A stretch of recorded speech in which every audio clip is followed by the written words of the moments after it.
नमस्कार दोस्तों, मैं आपका अपने चैनल में स्वागत करता हूं। इस वीडियो में आपके लिए दिल्ली सल्तनत का एक वीडियो लेकर आया हूं, जिसमें सभी के सभी वंश में कवर करने वाला हूं, उनके ईयर्स के साथ प्लस उनके इम्पॉर्टेंट जो भी शासक थे उनके बारे में भी मैं आपको इन्फॉर्मेशन देता हुआ चलूँगा। इसलिए आपसे अनुरोध है कि वीडियो को अंतिम तक देखें।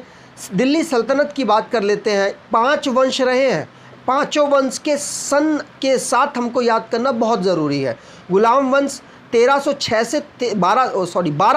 से 1290 तक रहे हैं। खिलजी वंश की बात कर ली जाए तो 1290 से 1320 तक रहे हैं। और अगर तुगलक वंश की बात कर ली जाए तो 1320 से 1414 तक रहे हैं। सैयद वंश 1414 से 1450 तक रहे हैं। और लोदी वंश 1451 से 1526 तक रहे हैं। इसके बाद मुग़ल शासक आए। बाबर ने इब्राहिम लोदी को हराया पानीपत के युद्ध में, और उसके बाद मुग़ल शासक की स्थापना हुई, शासन की स्थापना हुई। बात कर लेते हैं गुलाम वंश की। गुलाम वंश के अंतिम शासक कौन थे? मोस्ट इम्पॉर्टेंट क्वेश्चन है, एनटीपीसी में बहुत बार पूछा गया है, आपको भी मालूम होगा। बात कर लेते हैं सेकंड ऑप्शन जो दे रखा है वो सही है। सेकंड ऑप्शन मतलब क्यूमर्स गुलाम वंश के अंतिम शासक थे। यहाँ पर मैंने पूरा सीक्वेंस बता रखा है। गुलाम वंश 1206 से 1290 तक गए रहे हैं। माफ़ कीजिएगा 10 लिखा हुआ है आपको, लेकिन पीडीएफ में मैं सही करके दूंगा। बात कर लेते हैं पहले शासक इनके थे कुतुबुद्दीन ऐबक, 1206 से 1210 तक रहे हैं। अंतिम शासक थे इनके क्यूमर्स, जो कि 1287 से 1290 तक रहे हैं। लेकिन इनके बीच में एक थे रज़िया सुल्ताना, जो कि बहुत ज़्यादा इम्पॉर्टेंट है। ये पहली और अंतिम मुस्लिम शासिका रही हैं, जिनका टाइम पीरियड था 1236 से 1240 तक। इस बात को आपको याद रखना है। बात कर लेते हैं खिलजी वंश की। तो खिलजी वंश का समयकाल कब रहा है तो मैं आपको डायरेक्टली बता देता हूँ। 1290 से 1320 तक रहा है। उसके बाद जो अगला जो ये टाइम पीरियड दिखा रखा है, इसके बारे में आगे बताता हूँ। तुगलक का है वैसे तो वो। चलिए यहाँ पर मैं आपको एक्सप्लेन कर देता हूँ। दिल्ली सल्तनत दोबारा से बताता हूँ 5 वंशों से। अब आपको फिर क्यों बता रहे हो? इसलिए बता रहा हूँ ताकि वीडियो में ही आपको याद हो जाए ये सारे के सारे वंश। अगर मैं बात कर लूँ कि 1206 से 1290 तक गुलाम वंश रहे, खिलजी वंश 1290 से 1320 तक रहे, यही क्वेश्चन था। अगर बात करूँ तुगलक वंश की तो 1320 से 1414 तक रहे। और सैयद वंश की बात कर ली जाए तो 1414 से 1450 तक रहे। लोदी वंश की बात कर ली जाए तो 1451 से 1526 तक रहे। उसके बाद मुग़ल शासन शुरू हो गया।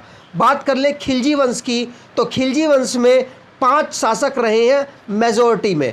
पहली बात करें जलालुद्दीन खिलजी, इन्होंने स्थापना करी थी। उसके बाद अलाउद्दीन खिलजी बहुत ज़्यादा फेमस रहे हैं, इसलिए आप शायद इनको जानते होंगे। इनका टाइम पीरियड भी देख लीजिएगा, कभी पूछा जाए तो आप बता सके। 1296 से 1316 तक इनका टाइम पीरियड रहा है। जलालुद्दीन जी का बात करें तो 1290 से 1296 तक इनका टाइम पीरियड रहा है। उसके बाद शिशाबुद्दीन उमर, जो कि 1316 में शासन किया, एक ही वर्ष इनका शासन रहा। कुतुबुद्दीन मुबारक खिलजी 1316 से 1320 तक इनका शासन रहा। उसके बाद नसीरुद्दीन खुशर शाह रहे 1320, एक ही वर्ष। उसके बाद अगला वंश शुरू हो गया। अगले वंश से पहले मैं आपको बता दूं कि चैनल में अगर आप पहली बार आए हैं तो आपसे अनुरोध है कि सब्सक्राइब कर लीजिए। वीडियो आपको अच्छी लग रही हो तो आपसे ये भी अनुरोध है लाइक और शेयर भी कर दीजिएगा, जिससे कि मुझे प्रोत्साहन मिले और मैं इसी तरीके की बढ़िया वीडियो आपको देता रहूं। बात कर लेते हैं क्वेश्चन नंबर 3 की। नसीरुद्दीन महमूद किस वंश के अंतिम शासक रहे हैं? आप इनमें पहचान नहीं सकते, इसलिए मैंने ऐसे क्वेश्चन आपके लिए डाल दिए हैं। मैं आपको डायरेक्टली आंसर बता दूं, तुगलक वंश के ये अंतिम शासक रहे हैं। यहाँ पर आपके लिए आंसर है। ये तुगलक वंश की बात कर लें तो 1320 से 1414 तक इन्होंने शासन किया। कई बुकों में 1412 भी लिखा हुआ है और कई बुकों में 1414 लिखा हुआ है, तो आप कंफ्यूज मत होइएगा। चलिए बात कर लेते हैं। इनके जो संस्थापक थे वो गयासुद्दीन तुगलक थे। कौन थे? गयासुद्दीन तुगलक, जो 1320 से 1325 तक रहे। उसके बाद मोहम्मद बिन तुगलक, जिन्हें आप बहुत ज़्यादा फेमस रहे हैं, इनके बारे में शायद जानते हो आप, 1325 से 1351 तक रहे। और आखिरी की बात कर लें, आखिरी थे नसीरुद्दीन महमूद, जो कि 1394 से 1414 तक रहे। और उसके बाद अगला वंश शुरू हो गया जो कि सैयद वंश था। आपको ये बात याद रखनी है, बीच में ज़्यादा इंपॉर्टेंट नहीं है इसलिए इनकी बात नहीं करेंगे। चलिए आगे बढ़ जाते हैं। दिल्ली सल्तनत के 5 ग्रुप रहे हैं, सीक्वेंस में फिर बता रहा हूँ क्योंकि क्वेश्चन पूछे तो आपको कंफ्यूज नहीं होना है ना। पहला गुलाम वंश, खिलजी वंश, तुगलक वंश, सैयद वंश और लोदी वंश। 1306 से 1390 पहला टाइम पीरियड है, 1390 से 1320 दूसरा टाइम पीरियड है, 1320 से 1414 तक तीसरा टाइम पीरियड है, और 1414 से 1450 चौथा टाइम पीरियड है, और 1451 से 1526 तक हमारा आखिरी टाइम पीरियड है। किसका? दिल्ली सल्तनत का। बात कर लेते हैं सैयद वंश के संस्थापक कौन थे। मैंने इसलिए क्वेश्चन डाल दिया, पहचान नहीं पाएंगे ना इसलिए। बात कर ले ख्रिज खां। ख्रिज खां थे इसके पहले संस्थापक, और इनके 4 शासक रहे हैं। ये मैंने यह चारों आपको दिखा रखे हैं। सैयद वंश चला कब से कब तक था, तो 1414 से 1450 तक ये चला था। इसके संस्थापक थे ख्रिज खां, जो 1414 से 1421 तक रहे थे। अगर बात कर ले मुबारक शाह की, तो 1421 से 1434 तक रहे। अगर मोहम्मद शाह की बात कर ली जाए तो 1434 से 1445 तक रहे। ज़्यादा इम्पॉर्टेंट ये दोनों नहीं है, बात करें इन दोनों की, ये दोनों बहुत इम्पॉर्टेंट हैं, पूछे जा सकते हैं।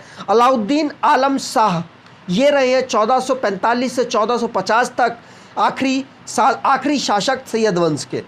उसके बाद अगला शासन शुरू हो गया किनका? लोदी वंश का, जो कि 1451 से 1426 तक चला।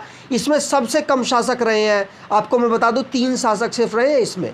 चलिए बात कर लेते हैं किस वंश को बाबर ने हराकर मुगल वंश की स्थापना कर दी। तो आपको मैंने कितनी बार बता दिया, आप कहेंगे डायरेक्टली लोदी वंश।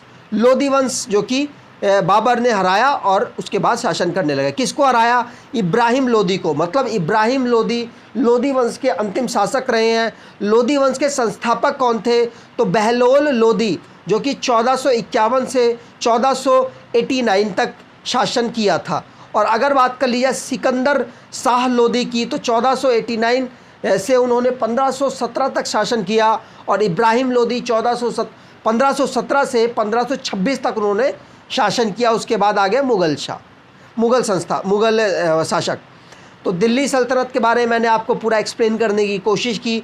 5 मैंने आपको वंश एक्सप्लेन किए हैं। अगर आपको अच्छी लगी हो वीडियो तो आपसे अनुरोध है कि लाइक ज़रूर कर दीजिएगा वीडियो को, अपने सुझाव दे दीजिए या फिर बता दीजिए कि क्या मुझे इम्प्रूवमेंट करने की ज़रूरत है। शेयर कर दीजिएगा वीडियो, जिससे कि मुझे अच्छा लगे कि हाँ मेरे चैनल में काफ़ी लोग जुड़े हुए हैं और मैं आपको टाइमली वीडियो प्रोवाइड कराता रहूँ। चैनल को सब्सक्राइब कर लीजिएगा और बेल आइकन ज़रूर दबाइएगा, जिससे कि आने वाली वीडियो की इन्फॉर्मेशन आपको आसानी से मिल जाए। ये हमारा टेलीग्राम चैनल है, इसे ज्वाइन कर लीजिए, जिससे कि मैं आपको आसानी से PDF प्रोवाइड करा सकूँ। धन्यवाद।